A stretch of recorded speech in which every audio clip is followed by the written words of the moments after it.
Hello friends, welcome back to another video. इस वीडियो में हम लर्निंग डिसऑर्डर्स के बारे में जानेंगे। जितने भी लर्निंग डिसऑर्डर्स हैं, यहाँ से टेट के एग्जामिनेशन में एक क्वेश्चन बनता ही है लर्निंग डिसऑर्डर से, चाहे वो आपका किस भी स्ट्रीम का टेट हो या सी टेट हो, यहाँ से क्वेश्चन हमेशा बनता है। तो हम इसको जान लेते हैं यहाँ से कौन कौन से डिसऑर्डर्स हैं और उनकी क्या क्या प्रॉब्लम्स होती हैं। सबसे पहले है डिसलेक्सिया। डिसलेक्सिया में बच्चे को रीडिंग डिफ़िकल्टी होती है, पढ़ने में उनको परेशानी आती है। जैसे स्पेलिंग पढ़ने में दिक्कत होती है, जैसे डी को बी पढ़ लेते हैं, 3 को ई पढ़ने लगते हैं। इस प्रकार की प्रॉब्लम उनको सामना करना पड़ता है। इस प्रॉब्लम का जो भी प्रॉब्लम जो रीडिंग से रिलेटेड होती है, डिफ़िकल्टी रीडिंग से रिलेटेड होती है, वो डिसलेक्सिया के अंतर्गत आती है। ओके, तो dyslexia is a reading difficulty, reading skill affect होती है इससे बच्चे की। नंबर 2 है डिसकैलकुलिया। डिसकैलकुलिया कैलकुलेशन से रिलेटेड है। कैलकुलिया तो इसका मतलब है कि कैलकुलेशन से रिलेटेड है, यानी मैथमेटिकल एबिलिटीज से प्रॉब्लम है। डिमिनिश्ड मैथमेटिकल एबिलिटीज होती है बच्चे में। डिमिनिश्ड मतलब कि कम मैथमेटिकल एबिलिटीज होती हैं, वो क्वेश्चंस नहीं कर पाता। जैसे एडिशन नहीं कर पाता, एडिशन गलत कर लेता है। जैसे उसको एडिशन करने में प्रॉब्लम आएगी, या भाग करने में प्रॉब्लम आएगी, या गुणा करने में प्रॉब्लम आएगी, तो सिंपल मैथमेटिकल प्रॉब्लम सॉल्व करने को उसको दिक्कत होती है इसमें। तो dyscalculia is related to diminished mathematical abilities. जैसे बच्चा गुणा और जमा में पजल हो जाएगा कि गुणा कौन सा है, जमा कौन सा है। ओके, तो ऐसी छोटी छोटी प्रॉब्लम्स होती है बच्चे में, तो ऐसी डिफिकल्टी को डिसकैलकुलिया के अंतर्गत हम रखते हैं। Okay, now dysgraphia. डिसग्राफिया, अब डिसग्राफिया ग्राफ होता है, जैसे कोई ग्राफिंग यानी लेखन शैली से रिलेटेड। राइटिंग डिफिकल्टी से रिलेटेड होता है डिसग्राफिया, यानी पुअर हैंड राइटिंग होती है बच्चे की। जैसे यहाँ पे देख रहे हो फोटो में, फोटो मैंने साथ में इसलिए अटैच की है क्योंकि आपका माइंड जो है वो जो मैंने वर्ड लिखे हैं उनको याद नहीं रखेगा, लेकिन जो जो फोटोज़ हैं इनको आप नहीं भूल पाएंगे। माइंड जो है फोटो को रीड करता है ज़्यादा।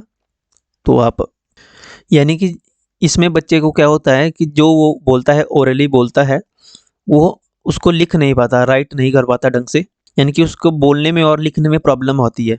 जो वो बोलता है वो एग्जैक्टली लिख नहीं पाता, उसकी राइटिंग डिफ़िकल्टी होती है उसे, पुअर हैंड राइटिंग होती है। और जैसे बी को डी लिख देता है, लिखने में भी ऐसी प्रॉब्लम आ जाती है। जैसे अगर पी लिखना है स्मॉल तो वो क्यू लिख देगा, या एन और यू में पजल हो जाता है। जो सिमिलर लेटर्स होते हैं उनको लिखने में भी प्रॉब्लम आती है, और हैंड राइटिंग भी उसकी वजह से उसकी पुअर होती है। इन बच्चों की एक और ख़ास बात है, जो आइडेंटिफिकेशन है इनकी, आइडेंटिटी है इनकी, कि जब ये बच्चे ब्लैक बोर्ड से डायरेक्ट देखकर भी अपने कॉपी पे लिखते हैं, तब भी ये बहुत सारी गलतियां करते हैं।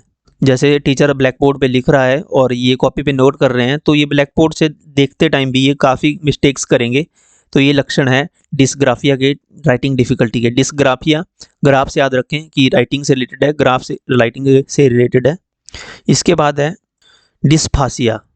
डिसफासिया, फासिया ऐसे आप ट्रिक में बताऊँ मैं अगर आपको। फासिया यानी फंसता है बच्चा, जैसे बोलने में फंसता है। जैसे लैंग्वेज डिफ़िकल्टी होती है, लैंग्वेज डिफ़िकल्टी होती है। ये जो डिसफासिया है या अफासिया है, ये रिलेटेड है कम्युनिकेशन स्किल से। कम्युनिकेशन स्किल से, communication skill and language. Okay, यानी कम्युनिकेशन में प्रॉब्लम आती है बच्चे को, कम्युनिकेशन करने में लैंग्वेज डिफ़िकल्टी होती है डिसफासिया में, यानी बच्चा बार बार बोलने में फंसता है। ऐसे आप याद रख सकते हो, फासिया से यानी फंसता है बच्चा बार बार बोलने में।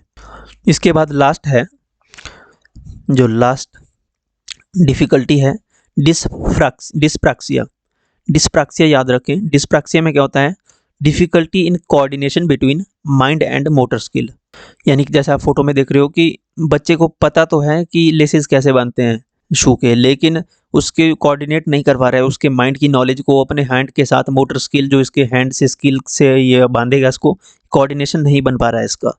तो ये लक्षण है डिस्प्रैक्सिया के। Okay, difficulty in coordination between mind और उसकी जो मोटर स्किल है, जो हाथ से ये बांधेगा, इसमें कोऑर्डिनेशन नहीं बन पाता है बच्चे का।